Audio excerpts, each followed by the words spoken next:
ఆదిలాబాద్ జిల్లా భీంపూర్ మండలం టేక్డిగూడలో పాత భవనం శిథిలావస్థకు చేరడం, కొత్త భవనం పిల్లర్లకి పరిమితం కావడంతో గత్యంతరం లేక ఆంజనేయస్వామి ఆలయాన్ని బడిగా ఆ గ్రామస్తులు మార్చుకున్నారు. ఆదివాసుల దయనీయతపై గతంలో ఈటీవీలో ప్రసారమైన కథనానికి కలెక్టర్ స్పందించారు. పాఠశాల నిర్మాణానికి 11 లక్షలు కేటాయించి 6 నెలల వ్యవధిలోనే భవనాన్ని పూర్తి చేయించి ప్రారంభించారు.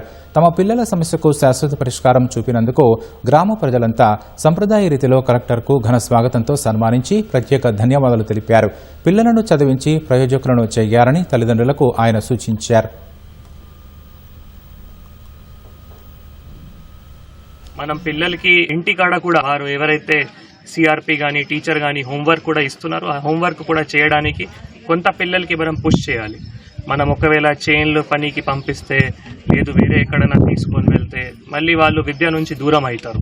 సో కష్టపడాల్సిన మనం చదవడం అంటే కష్టపడాలి, తర్వాత ఇష్టం ద్వారా కూడా చదవాలి. సో కష్టమైన ఇష్టం ఈ రెండింటి ద్వారానే చదివితే మళ్ళీ సమాజం బాగా వస్తాయి.